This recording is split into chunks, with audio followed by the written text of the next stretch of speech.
Following the enslavement of Africans in Trinidad and Tobago for many years, these Africans introduced many of their traditional food, clothing, cultural practices, and even religions, some of which are still being practiced today. As we explore the religions introduced by Africans who were enslaved in TNT, CNews' Cherrylene Lewis spoke to founder of the Black Agenda, David Mohammed, who said over 10 religions or tribes were introduced during the slave trade.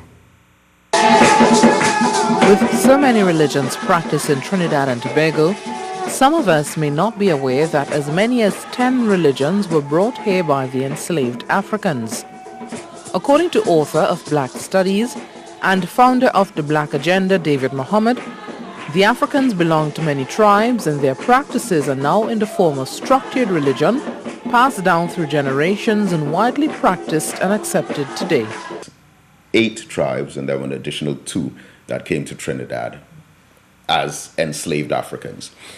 These were the Igbo, Yoruba, Hausa, Coromantun, Rada, the Temne, the Mandingo, the Congo, the Fulani, and the Asante. Of these 10, they practiced a multitude of different religious perspectives. But 3 out of the 10, the Mandingo, the Hausa, and the Fulani, were Muslims. So the first Africans in Trinidad were Muslims, and the first Muslims in Trinidad were Africans. As a matter of fact, for the first 253 years of Islam in Trinidad, it was exclusively African. The other prominent tribes were the Orisha and Yoruba, the latter now a dominant religion practiced in this country. It is estimated that the largest quantity of African people in the Caribbean are descendants of Yoruba. And a distinction has to be made between Yoruba traditions and Orisha traditions, because Yoruba traditions, or Ife, would be pure African. Orisha is also, in its manifestation, pure African, but it has been influenced by the presence of Western Christianity.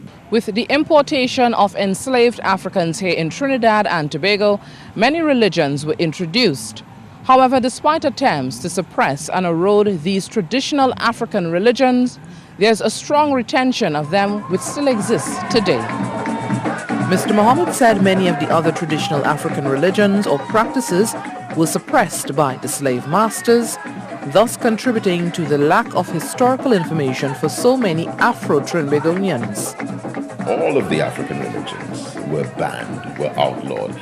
Even the beating of the drum after the Canberra riots in the 1800s, they passed laws to prevent African people from beating African drums.